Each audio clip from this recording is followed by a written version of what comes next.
తెలివిని ప్రదర్శించండి, సమయాన్ని అనుసరించండి అంటూ టికెట్ టు ఫినాలే కోసం బిగ్ బాస్ టాస్క్‌తో ఆరంభమైపోయారు. ఇక హౌస్‌మేట్స్ మధ్యన మీ ఫిజికల్ స్ట్రెంతే కాదు, ఇప్పుడు మీ తెలివిని కూడా ఉపయోగించాల్సి ఉంటుంది అంటూ స్వీట్ కార్న్, బనానాస్, ఆనియన్స్ అంటూ అన్ని రకాల వెజిటబుల్స్‌ని ఎదురుగా పెట్టి సమయం అంతరించే లోపల వాటన్నిటిని వీలైనంత వరకు కౌంట్ చేయాల్సి ఉంటుందని, ఆ కౌంటింగ్ ఒక పర్సన్ చేస్తూ ఉంటే మిగతా హౌస్‌మేట్స్ అందరూ ఆ కౌంటింగ్ తప్పయ్యేలాగా మీ ఆటని కొనసాగించాలి అంటూ బిగ్ బాస్ అయితే కొత్త ట్విస్ట్ పెట్టేశారు.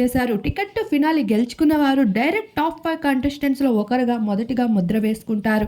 ఈ టాప్ 5లోకి వెళ్ళడానికి ఇప్పుడు ఉన్న 8 మంది కంటెస్టెంట్స్ కూడా ఎంతో ఆతృత చెందుతూ ఉన్నారు. ప్రతి సీజన్‌లో పెట్టినట్లే ఈ సీజన్‌లో కూడా వరుసగా 3 టాస్క్ లెవెల్స్ అయితే పెట్టబోతున్నారు. ఆ లెవెల్స్‌లో పాస్ అయిన వారు ఈసారి నామినేషన్ నుండి తప్పించుకొని టికెట్ టు ఫినాలేని గెలుచుకున్నట్లయితే డైరెక్ట్‌గా టాప్ 5లో ముద్ర సాధించుకున్నట్లు. ఈ టికెట్ టు ఫినాలే ఎవరు గెలుచుకుంటారనిపిస్తుంది? మీ అభిప్రాయాన్ని తప్పకుండా కామెంట్ సెక్షన్‌లో కామెంట్ చేయండి.